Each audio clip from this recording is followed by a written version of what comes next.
En videos anteriores hemos iniciado el estudio de la familia Enterobacteriaceae. Y como recordamos, el término Enterobacteriaceae viene de la palabra entero, que significa intestinal, es decir, estamos en presencia del estudio de bacterias intestinales. Y esta familia pertenece al orden Enterobacteriales. Pero antes recordemos las características principales de esta familia y posteriormente estaremos iniciando el estudio del género Enterobacter. Los miembros de la familia Enterobacteriaceae comúnmente son denominadas bacterias entéricas e incluye a bacterias que son de forma basilar, rectos, gram negativos, con dimensiones que van desde los 0,3 a 1 micrómetro de ancho hasta 1 hasta 6 micrómetros de longitud. Y entre las características comunes de esta familia es que comparten un antígeno común, denominado antígeno común enterobacteriano.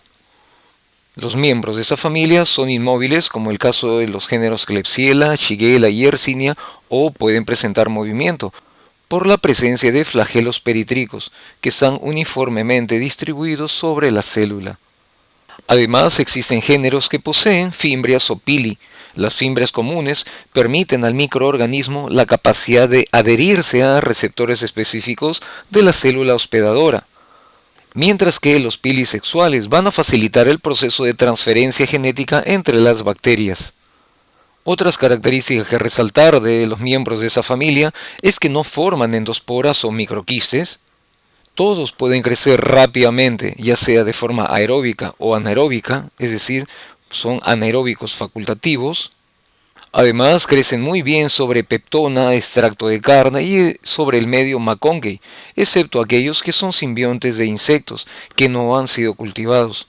La mayoría crece muy bien entre los 22 hasta los 35 grados centígrados.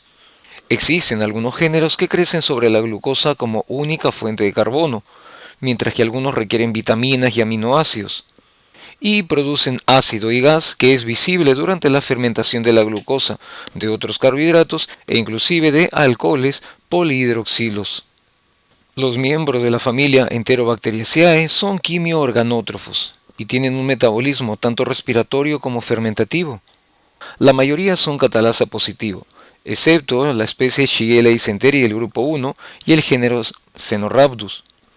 La mayoría también son oxidasa negativo, es decir, no tienen actividad de la citocromo oxidasa, y esta prueba se utiliza para diferenciar a las enterobacterias de otros bacilos gram negativos, que son fermentadores y no fermentadores, como el caso de Vibrio pseudomonas.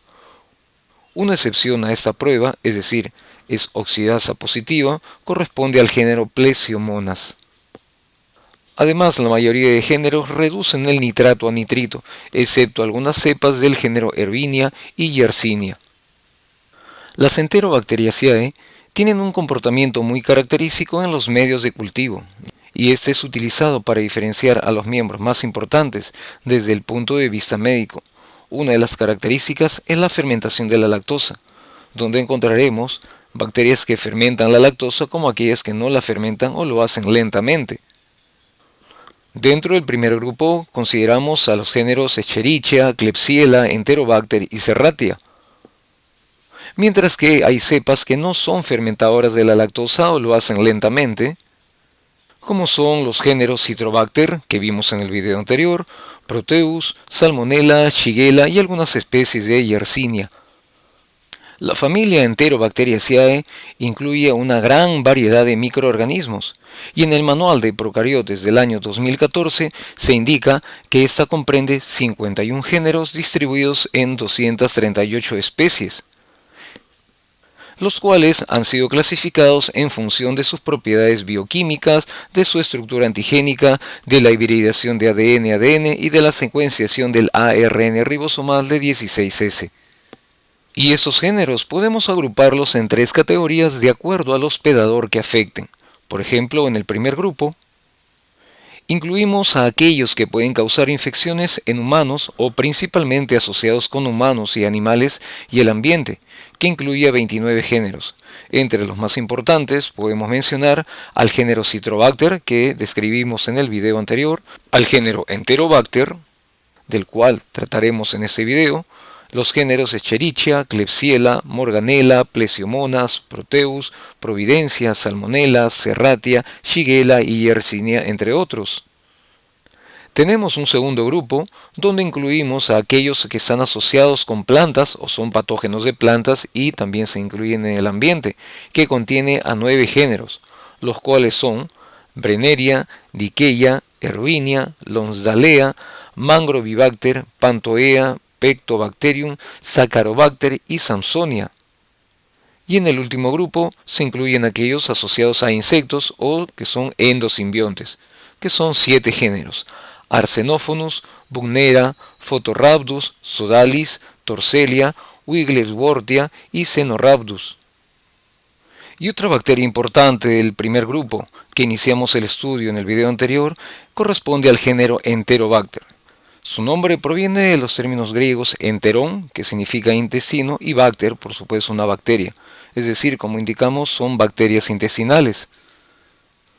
Este género fue descrito por vez primera en 1960 por el médico y bacteriólogo de origen uruguayo Estenio Ormaeche y el microbiólogo estadounidense Edwards. Y como vemos en la imagen y hemos descrito las características para la familia, son bacilos rectos gram negativos, con dimensiones de 0,6 hasta 1 micra de ancho por 1,2 hasta 3 micras de longitud. Los miembros del género Enterobacter son móviles por la presencia de 4 hasta 6 flagelos del tipo peritricos y son anaeróbicos facultativos. Esta bacteria crece fácilmente sobre medios de cultivos comunes. Fermentan la glucosa con producción de ácido y gas. Generalmente produce dióxido de carbono e hidrógeno en una proporción de 2 a 1. Se ha determinado que no se produce gas cuando la fermentación de la glucosa ocurre a 44,5 grados centígrados. Su temperatura óptima para el crecimiento es de 30 grados centígrados. Pero la mayoría de las cepas clínicas crecen a 37 grados. Algunas cepas ambientales dan reacciones bioquímicas variables a esta misma temperatura. Y están ampliamente distribuidas en la naturaleza y son comunes en el ser humano y otros animales. El género Enterobacter es bastante numeroso y comprende a 20 especies, las cuales apreciamos en estas tablas. Y la especie tipo es Enterobacter cloacae, quien junto a Enterobacter aerogenes son responsables de la amplia mayoría de infecciones causadas por este género. Sin embargo, la especie Enterobacter aerogenes es mucho más cercana a las especies del género Klebsiella que a la especie Enterobacter cloacae, y esto en base a sus rasgos fenotípicos, su grado de parentesco a partir del ADN y la secuencia del ARN ribosomal de 16S.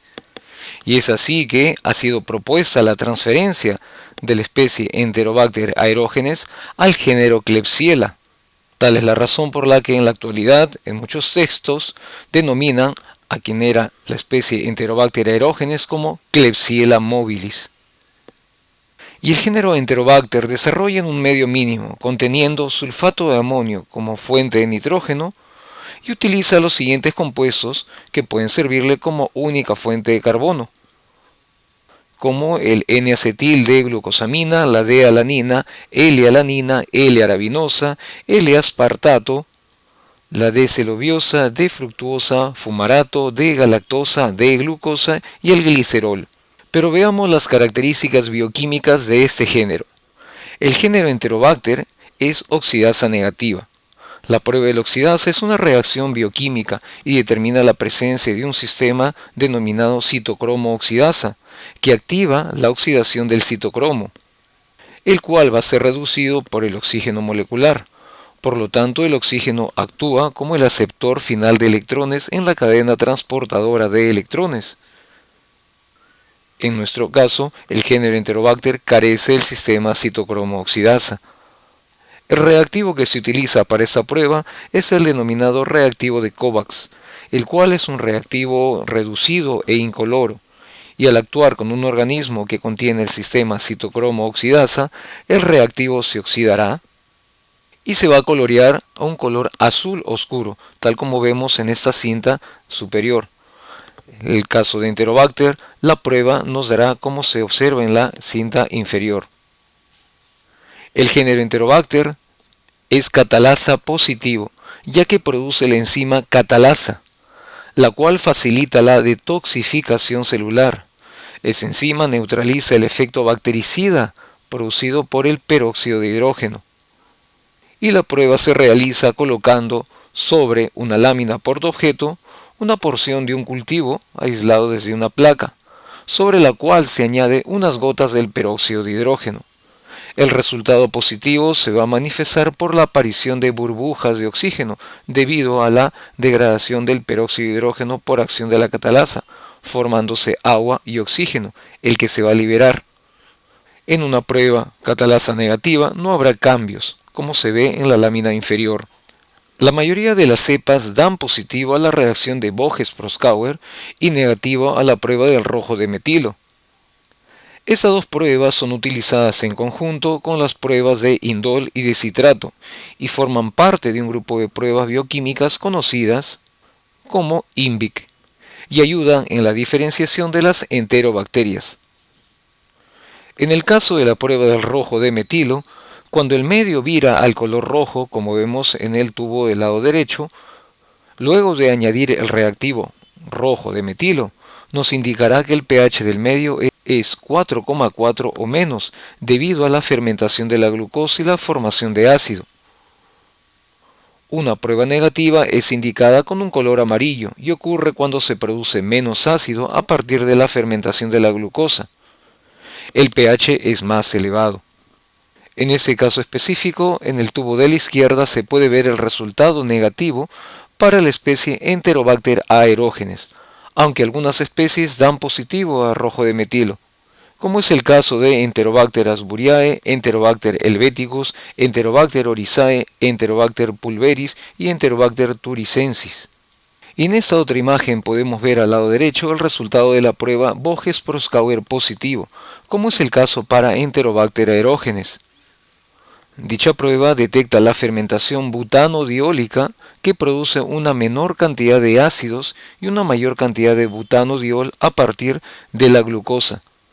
Durante la prueba se utilizan dos reactivos, el alfa-naftol y el hidróxido de potasio al 40%, y se detecta la presencia de un precursor del butanodiol, la acetoína, que va a oxidarse hasta diacetilo, dando una coloración roja al reaccionar con la peptona del medio de cultivo. Y la ausencia de color, como es el caso del tubo al lado izquierdo, nos indica que la prueba es negativa.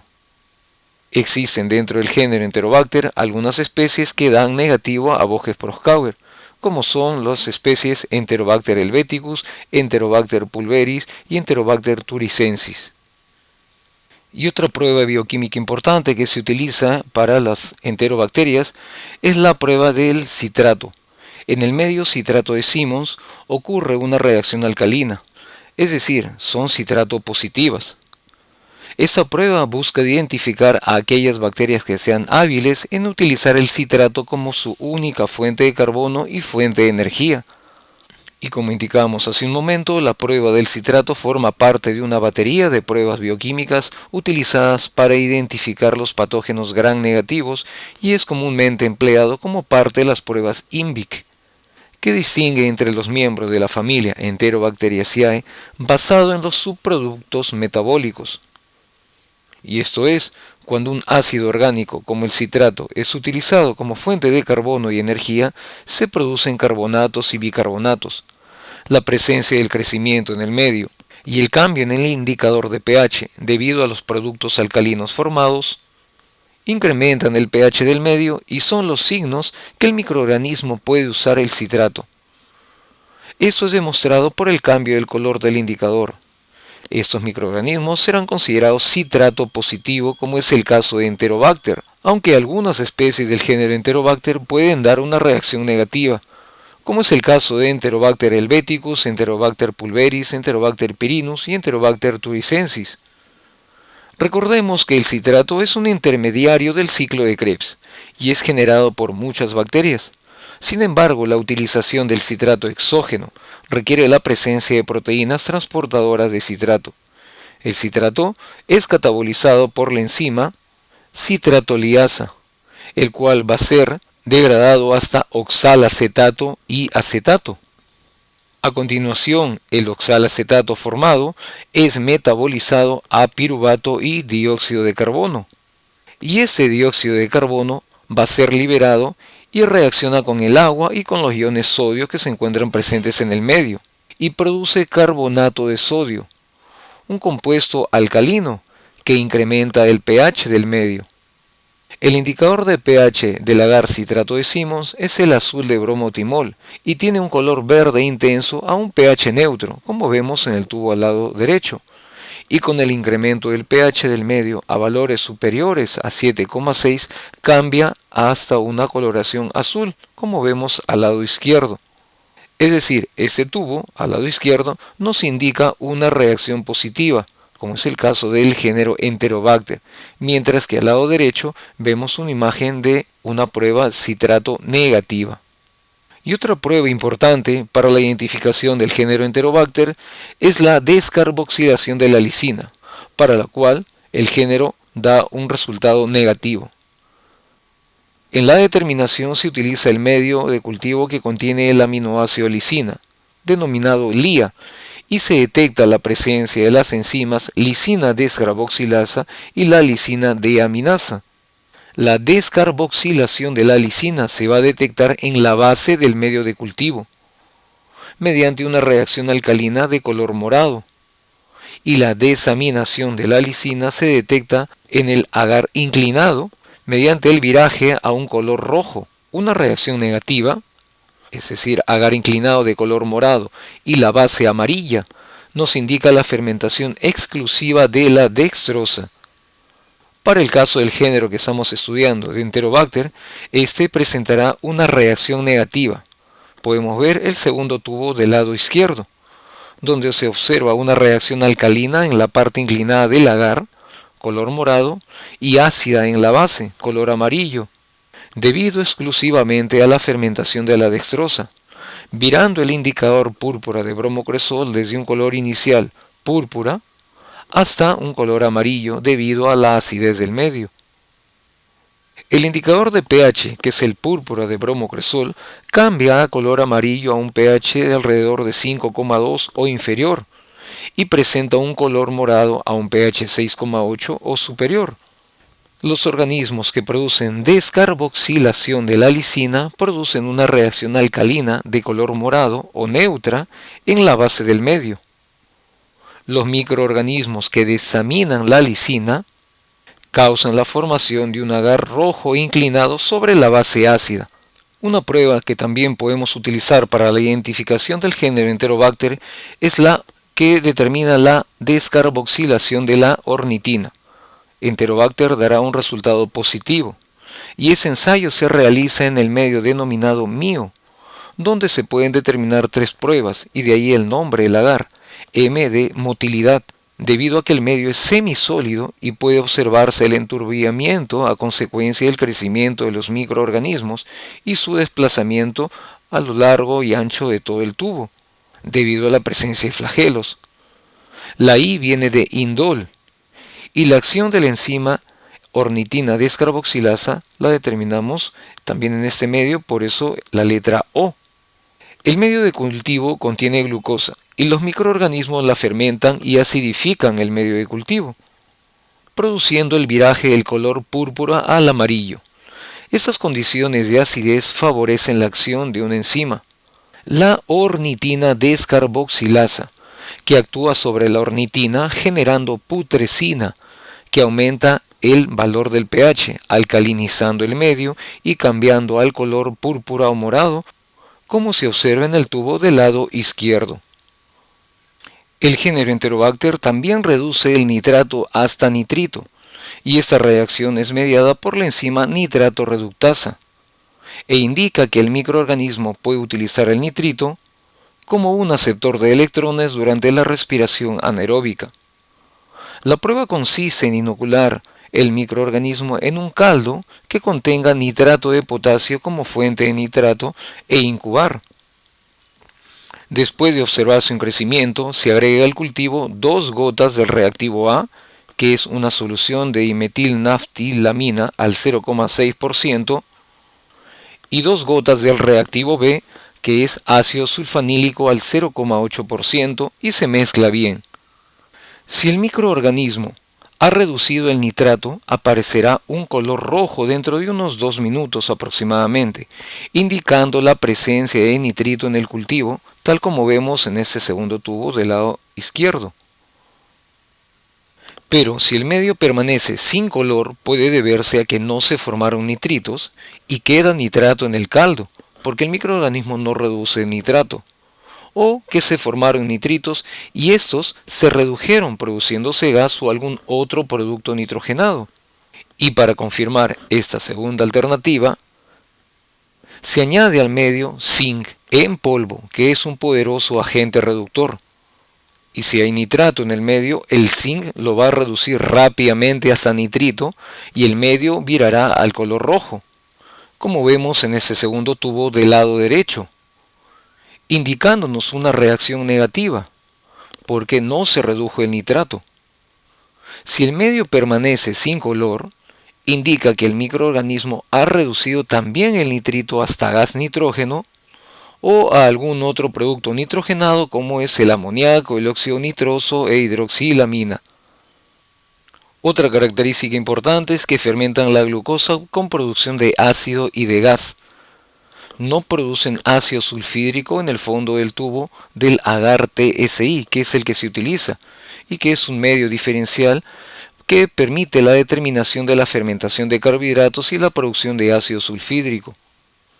El indicador del pH es el rojo de fenol, que le da un color rojo al medio, como vemos en este tubo del lado izquierdo. Es un tubo control, sin inocular.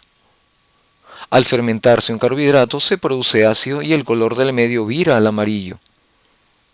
Pero para comprender el resultado de esta prueba, hay que conocer que la concentración de la glucosa en el medio es la 10ª parte de la concentración de la lactosa y de la sacarosa, lo cual permite determinar cuando la glucosa, es el único carbohidrato que se fermenta.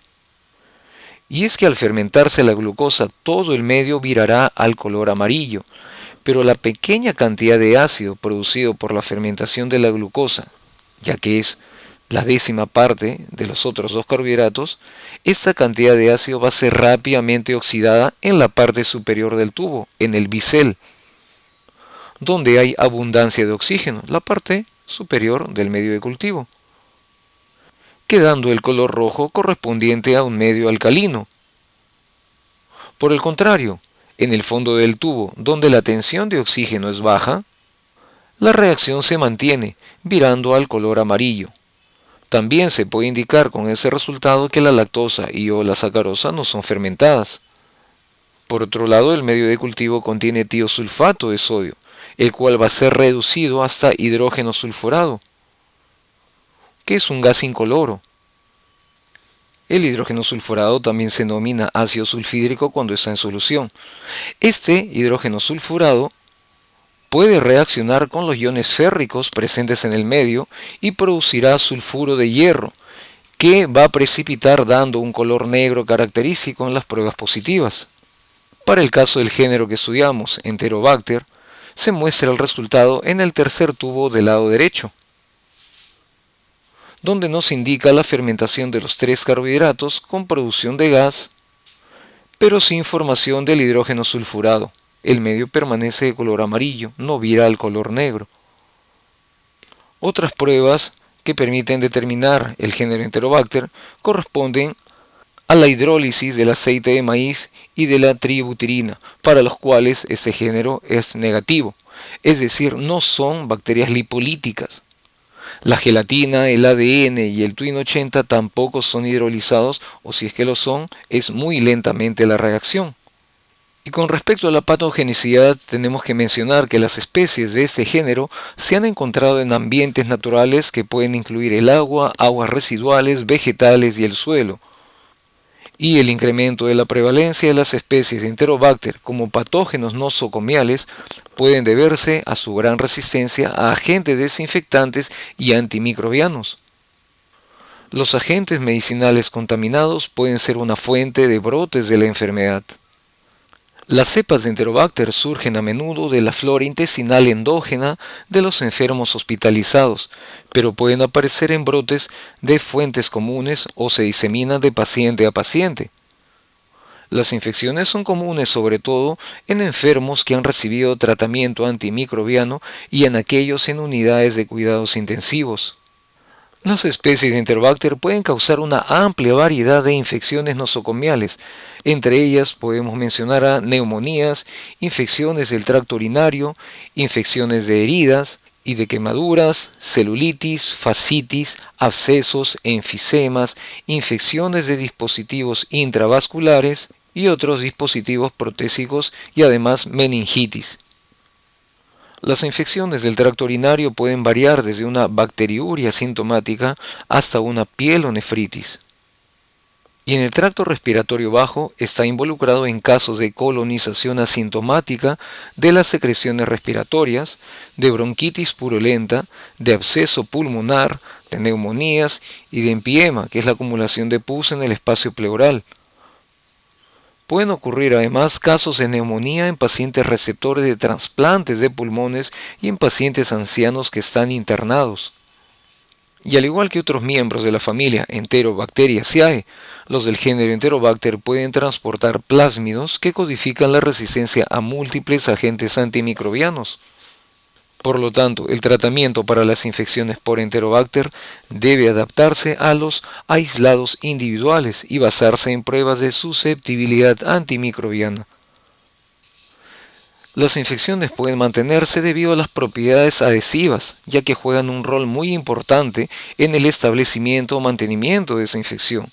Las adhesinas a menudo son también hemaglutininas y pueden o no estar localizadas en las fimbrias. La especie tipo de ese género es Enterobacter cloacae. Cloacae viene del término cloaca o alcantarilla. Y la morfología y características celulares y características bioquímicas son las que se han descrito para el género anteriormente. Esa especie se encuentra en el agua, en aguas residuales, en suelos, en ambientes hospitalarios y en la piel y el tracto gastrointestinal del ser humano y de otros animales como un comensal, y puede ocasionar infecciones nosocomiales como ha sido descrito anteriormente. Y hasta aquí llegamos en la descripción del género Enterobacter.